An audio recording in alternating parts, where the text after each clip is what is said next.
Seperti mana yang kita tahu keadaan Arab Saudi memberikan berapa trilion kepada Amerika Syarikat. Tapi hakikatnya hari ini orang Islam sendiri bersekongkol. Contoh je, pada tahun 2025 ini orang hari ini dia tak kisah mereka beribadat ikut hawa nafsu. Sebab apa? Sebab korang kena faham, duit yang korang pergi umrah, pergi haji itu akan diberikan kepada Trump. Tapi hari ini orang biarkan, orang tak kisah pun duit tu. Macam mana kita punya dalam keadaan beragama kita, mana takwa kita? Kita okey je apa yang dibuat oleh Arab Saudi tu. Sepatutnya tahun 2025 kita menahan dirilah. Supaya apa? Supaya duit kita, berapa banyak duit kita. Nak pergi haji tu berapa puluh ribu. Nak pergi umrah tu ada 5,000, ada 10,000. Semua duit-duit ni diberikan pada Trump. Hari ni orang Islam hari ni tak ada takwa. Ulama' kita pun kadang-kadang pergi Allahu Akbar. Korang kena, tak tahu nak cakap apa. Surah Al-Fatihah tu adalah satu surah yang Allah Subhanahu Wa Taala nak kita ni bersyukur pada Allah. Segala puji tu semuanya kepada Allah. Kita tak ada, kita ni keji. Kita ni tak terpuji pun. Semuanya Ar-Rahman Ar-Rahim. Semuanya kita kena bagi pada Allah. Kita ni hina. Lepas tu Allah nak kita ni rasa diri kita dimiliki, Malik Yaumiddin.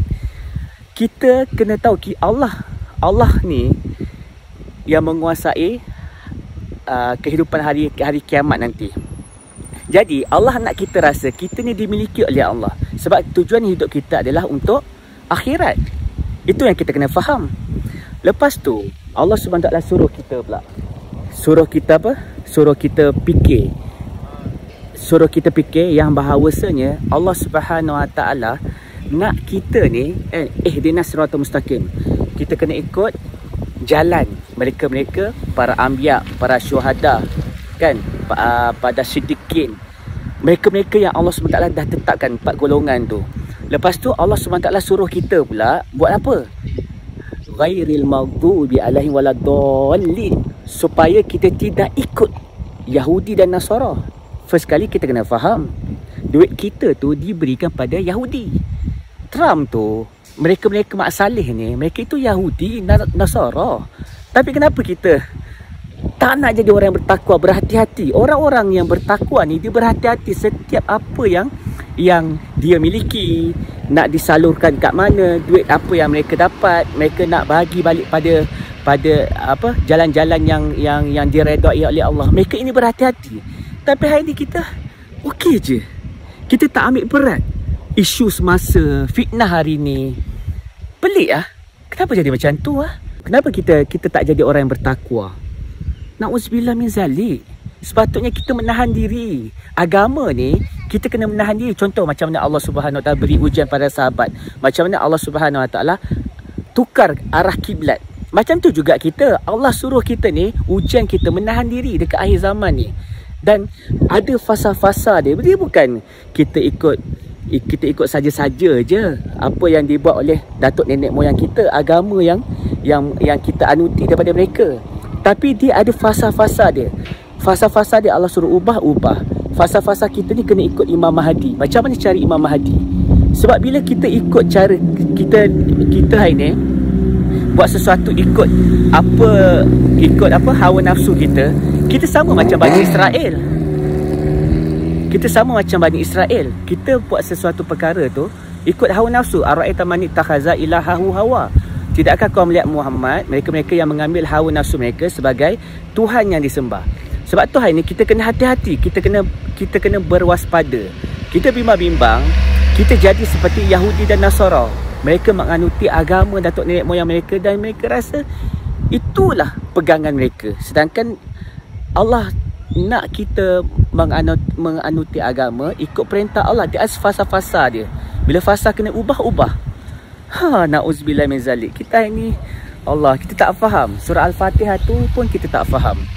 Allah suruh jadi surah Al-Fatihah tu umul kitab, dan ayat yang merangkumi semua dalam Al-Fatihah tu. Kalau kita tak baca Al-Fatihah dalam solat kita, batal. Tapi kita tak faham, kita tak menghayati dan kita tak tahu apa maksud yang Allah nak daripada kita. Sebab tu nak jadi orang bertakwa ni dia kena berhati-hati. Dia kena tengok keadaan isu semasa, apa yang terjadi. Contoh nak pergi haji, nak pergi umrah dengan vaksin dia kan, dengan macam-macam benda macam hari ni. Allah, mana ulama kita? Mana orang-orang agama Islam yang mereka ini sebagai pemerintah tapi mereka tak ambil cakna, mereka tak berhati-hati. Allahu Akbar. Sepatutnya kita menahan diri. Kesian orang-orang nak pergi umrah, pergi haji, pergi ambil vaksin. Tabung haji sendiri ya, percaya, dan mereka sendiri tahu yang vaksin itu memudaratkan. Bahawa perkara ini adalah perkara yang terpaksa. Bukan sebab vaksin itu jahat ke, sebab vaksin itu tak bagus ke, membahayakan, tetapi dia kata kerana kami terpaksa ikut apa yang Saudi minta. Sebenarnya tabung haji terpaksa buat kerana Saudi dia kata mewajibkan. Maka sekiranya perkara yang diwajibkan itu benda yang tak betul, maka sepatutnya dia kena sebut tak betul. Al-ghayah la tubarrul wasilah. Kan? Matlamat tidak boleh menghalalkan cara. Ini benda ni kaedah yang cukup penting. Jadi maknanya yang pertama sekali saya nak menyeru kepada tuan-tuan dan puan sekalian bahawa sesungguhnya setelah kita berbincang dengan pihak kepimpinan tabung haji tadi, lembaga tabung haji, dan antara perkara yang disimpulkan di akhirnya dia kata bukan kami tak tahu, bukan kami tak rasa, bukan kami tak kata yang ini tak betul ataupun jahat ke, bukan mudarat ke sebagainya. Kami dah bincang lah dia kata dengan semua orang. Tapi ini surat dia kata daripada kerajaan Saudi mewajibkan kita kena buat. Maka di sinilah saya sebut alasannya bukan kerana vaksin itu baik, bukan kerana kita kena wajibkan vaksin dan sebagainya, tetapi kerana terpaksa ikut.